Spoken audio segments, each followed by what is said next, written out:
Assalamu alaikum to everyone. Welcome to Knowledge Zone. So, in the previous class, we are discussing about our first chapter, as you know, reading and analysis of map. I am saying some details about the map, different types of map. What is physical, what is thematical, what is political map. We are discussing in the last previous classes about this some detail of map. So, as I say in the last video, we are going to discuss depth of the map and historical information about the map. So we are going to start, as you know. So all of you please take out your readers, everyone. Page number 3, second para, as I am stopping in the last video. Come on, start the topic. Take out all of you your readers. As you can see in the above map, page number 3 पे जो ऊपर map है आपके, आप उसको गौर से देखिए. They place Greece in the middle of the map. आप ऐसा देख सकते हैं कि ग्रीस को यहाँ पर मिडिल ऑफ द मैप में ही रिप्रेजेंट किया हुआ है. ओके, जो ऊपर एक्टिविटीज का मैप है वहां पर, जहां पर आप देख सकते हैं कि ग्रीस को मिडिल में पॉइंट आउट किया गया है, राइट.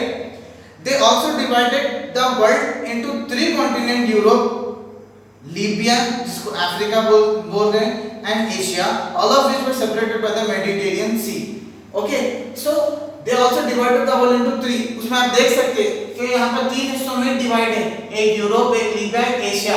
ऐसा 3 हिस्सों में ही वर्ल्ड को वो लोग मैप में डिवाइड करे. जो मेडिटेरियन क्या कर रहा, तीनों हिस्सों को सब डिवाइड करके रख रहा, और पूरे सराउंडिंग में क्या है, ओशन है, as you see in the map 2 in the reader. The Greek and after them the Romans were greatly interested in making map and knowing about places near and far. तो बाद में जो Romans थे बाद में जो Greek के रहने वाले हैं और जो एक्चुअली रोमन कल्चर के हैं, वो लोग बहुत ज़्यादा इंटरेस्ट लेने लगे मैप बनाने में, और मैप्स को फार प्लेसेस और भी दूर दूर क्या है वो भी क्या करने लगे, मैप में ड्रॉ करने लगे, स्केच करने लगे वहाँ के Romans. And they wanted to conquer the world and build colonies in far off places and trade with them. तो रोमन्स को एक्चुअली में मैप इसलिए बनाना था दूर दूर के भी जान के, ताकि वो लोग वो पूरे कॉलोनीज कर सके, यानी कि पूरे जगहों पर अपना कब्जा जमा सके, और साथ ही साथ पूरे वर्ल्ड पे कॉन्क्यूर कर सके. कॉन्क्यूर इज नथिंग बट राज कर सके पूरे वर्ल्ड के ऊपर अपना. रोमन चाहते थे ऐसा. So as you know, you have may heard about Alexander the Great King. You know, Alexander, a Greek king who tried to conquer the whole world, came as far as India in 2300 years ago, right? Alexander the Great King बहुत बड़ा एक वक्त का king था, Greek का Alexander, जो कि पूरे वर्ल्ड पे वो वक्त में कॉन्क्यूर करा, इवन इंडिया तक पहुंचा उन्हें. कब? 2300 years ago, यानी 2300 साल पहले हमारे अलेक्जेंडर जो किंग थे, उन्हें अपने इंडिया तक भी कॉन्क्यूर करने तक आया था. Similarly, Roman trader had established trading station on Indian coast to which they came by ship. तो जो कोस्टल एरिया है, as you know, जो इंडिया का जो ये कोस्टल एरिया है, जो ये किनारे हैं इंडिया के, इसको बोलते हैं हम कोस्टल एरिया. तो यहाँ पर अलग अलग रोमन, अलग अलग वर्ल्ड के लोग क्या होने लगे, शिप से आके यहाँ पर ट्रेड करना स्टार्ट कर दिया अपने इंडिया में. Map become useful and necessary for them. उसके बाद रोमन्स के लिए मैप बहुत ज़्यादा जरूरी हो गया था. क्यों? क्योंकि वो लोगों को हर वो जगह पे से क्या करना था, बिजनेस करना था उनके साथ, और वहाँ की जगह पे कब्जा जमा लेना था, कॉलोनाइज कर लेना चाह रहे थे वो लोग. In order to help the sailor, the map had also to be accurate. The Greek tried to make the map accurate with the help of the longitude and latitude. तो अब सेलर्स क्या करते थे, मैप एक्यूरेट रहना बोलकर क्या करते थे, बहुत कोशिश करते थे. तो उसके लिए क्या करें, ग्रीक वाले क्या करें, मैप को एक्यूरेट बनाने के लिए लैटिट्यूड्स और लॉन्गिट्यूड्स का इस्तेमाल करें. यू नो ना, लैटिट्यूड्स एंड लॉन्गिट्यूड्स, ये होते लॉन्गिट्यूड्स जो नॉर्थ से साउथ तक आने वाले लाइंस लॉन्गिट्यूड होते हैं, और जो हॉरिजॉन्टली होते हैं, यानी कि वेस्ट से ईस्ट तक जाने वाले जो लाइन होते हैं वो होते हैं लैटिट्यूड्स. तो ये लाइनों की मदद से जबकि ग्रीक के पीपल्स क्या करें, एक्यूरेट मैप बना के दिए सेलर्स को, ताकि seller exact position, seller is nothing but the person who trade with the ship in the oceans area, in the coastal area. Okay, ऐसा पर्सन जो शिप में सेल कर लेते हुए दूसरे देशों को एक्सपोर्ट इंपोर्ट करता, उसको बोलते हैं सेलर।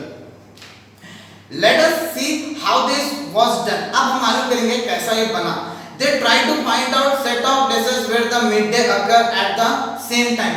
तो ये लोग क्या करने लगे, मिड डे मालूम करने लगे पूरे एग्जैक्ट प्लेसेस का, और उसके साथ साथ क्या करें ये लोग, this places were join together with the line from north to south, this is called the meridian. जो नॉर्थ से साउथ तक जॉइन हो रही वो लाइन को मेरिडियन भी बोलते और लॉन्गिट्यूड भी बोलते उसी को। They will try to draw latitude by connecting place with the equal length of shadow at noon. With the help of these two kind of line, they drew a grid of the map and look at all the places east to west, north to south along with this line। तो ये लोग पूरे इसी तरह से latitude और longitude को लेकर क्या करे, पूरे मैप को एग्जैक्ट पोजीशन पे, एक्यूरेट पोजीशन पे मैप को क्या करे, ड्रॉ करके बनाए। कौन? Greek peoples. एंड उसके बाद preparing this line accurately was not a easy task at it look. जितना आपको ये इजी दिख रहे लाइंस, उतना इजी ये टास्क नहीं था, ये बहुत मुश्किल था कि परफेक्टली लैटिट्यूड्स और लॉन्गिट्यूड्स को एग्जैक्ट पोजीशन पे ड्रॉ करना, बनाना। तो कम से कम it took about 2000 year to finally get correct longitude and latitude. ये पूरे लैटिट्यूड और लॉन्गिट्यूड आज जो हम इजीली मैप में देख ले सकते हैं, उसको कम से कम 2007 से ज्यादा वक्त लगा एक्यूरेट पोजीशन में आने के लिए। यस एग्जैक्टली 2000 ईयर लगे बस लैटिट्यूड और लॉन्गिट्यूड एग्जैक्ट पोजीशन में मैप में बनाने के लिए। ये कोई इजी टास्क नहीं था इसलिए। But locating place on a map with the help of line, this two lines become easy and useful for traveler and sailor who could orientate the direction of their travel to their destiny। तो उसके बाद जैसे ही latitudes और longitudes बन गए, हमारे लिए बहुत ज्यादा आसान हो गया। वो वक्त में जितने भी सेलर्स थे, ट्रैवलर्स थे, जो शिप से एक कंट्री से दूसरी कंट्री, एक प्लेस से दूसरी प्लेस जा रहे हैं, उनके लिए बहुत अब आसान हो गया था, क्योंकि वो लोग मैप में लॉन्गिट्यूड्स और लैटिट्यूड्स को समझ लेते हुए इजीली वो प्लेस पे, वो डेस्टिनेशन पे पहुंच जा रहे थे। The sailor in turn help the map makers by telling them about the places they visit। और इवन जब मैप मेकर सेलर को जब मैप देता है बना के, तो उसके रिटर्न में सेलर भी क्या करता था, अगर उसको कोई नई जगह दिखी तो उन्हें आके बोल देता था कि भाई फलाना इंडिया के ऊपर यूरोप है, एशिया है, रशिया है। ओके, ऐसे प्लेसेस के बारे में भी आके मैप मेकर को कौन बोलते थे, सेलर्स और ट्रैवलर्स आके इंफॉर्मेशन दे देते, ताकि उन्हें मैप में वो प्लेस को ऐड कर सके। Right. Ptolemy was one of the most famous geographer of the ancient world who prepared detailed map of the world using this line। However, this map were all lost for a long time। तो Ptolemy क्या करे, बहुत बड़े geographer थे, जो ये पूरे latitudes और लॉन्गिट्यूड्स की मदद से एक बहुत परफेक्ट मैप बनाए थे, जो कि बहुत टाइम के लिए हमारे से लॉस्ट हो गया था, वो गुम गया था। वो टॉलेमी का जो मैप वो बनाए थे वो वक्त में। You may have noticed that the most of the Asian map give more correct information of Europe and nearby country। जैसा कि हम देख सकते हैं कि जितने भी एशियन मैप्स हैं, वो हम आपको थोड़े बहुत जगहों की करेक्ट लोकेशन और करेक्ट पोजीशन बताते हैं मैप में हमारे पास। In fact, they usually place Greek or Rome in the middle of the map। They give more correct information about the place visited by the sailor and trader on the coast of various country, but did not know about the interior place। This is how the map of Asia you can see India shown in a much smaller than Sri Lanka and the sailor see as its own। तो as you know, जैसा कि मैं बता रहा कि Greek के time पे जब रोमन जब मैप बनाते थे, तो सेलर क्या करता था, सिर्फ बाहर से हिस्से को देख लेता था, देख के बोलता था कि भाई फलाना इतनी जगह है। क्यों? जितनी जगह दिखी उतनी जगह बोल देता था कि भाई इतनी बड़ी जगह। फॉर एग्जांपल इतना बड़ा, for example of India, India के नीचे इतना सरका श्रीलंका, बट इन्हें श्रीलंका को यहाँ से शिप से देख लिया हमने, राइट। इन्हें क्या करा, शिप से क्या करा, इंडिया को यहाँ के देख लिया, श्रीलंका को, तो श्रीलंका का बड़ा दिखा, और इंडिया का हिस्सा इसको बस जितना दूर से दिख रहा, बाहर का बस इतना हिस्सा दिख रहा। तो इस वजह से मैप में भी क्या हुआ, श्रीलंका को बड़ा बनाया और इंडिया को छोटा बनाया मैप में। क्यों? खाली उन्हें बाहर से देखा, उसका इंटीरियर यानी उसने अंदर से लैंड ने चेक करा कि लैंड वो कितना बड़ा है, राइट ना। तो इस वजह से मैप में भी क्या हुआ, श्रीलंका को बड़ा बनाया और इंडिया को छोटा बनाया। familiar with it. Turn the page number 4. This book of the Ptolemy were used by the Arab scholar and the sailor to prepare map. One famous map maker was Al-Idrisi who prepared the world map in his king in 1154. उसके बाद वही Ptolemy की book जब लोग जो जिसमें वो map बनाए थे, जब अल-इद्रिस को वो बुक मिली तो अल-इद्रिस अरबिक के बहुत बड़े ज्योग्राफर थे, मैप मेकर थे, जो उनके राजा के लिए उन्होंने मैप बनाए 1154 सीई में कॉमन एरा में. The map with the legend written in Arabic while showing the Eurasian continent fully show only the northern part of the African continent and lack of detail about the southern Africa and Southeast Asia as you see in the map 3 in page number 4. तो इन्होंने क्या करे, अच्छा सा detail में बनाया, अल-इद्रिसी बहुत detail में बनाए, जिसमें यूरेशियन की पूरी मैप बनाए इसमें, और साथ ही साथ northern part of the Africa यानी कि अफ्रीका का सिर्फ ऊपर का हिस्सा ड्रॉ करे. क्योंकि उनको उतना ही मालूम था, अफ्रीका का नीचे का हिस्सा है तो नहीं तो वो तक उन लोगों को नॉलेज नहीं थी. जितनी नॉलेज है बस उतना ही मैप वो लोग ड्रॉ कर दे रहे थे, राइट ना. पूरा तो लोग फिर रहे नहीं था, सिर्फ बाहर से देख ले रहे थे, भाई इतना है चलो इतना उतार दो ऐसा.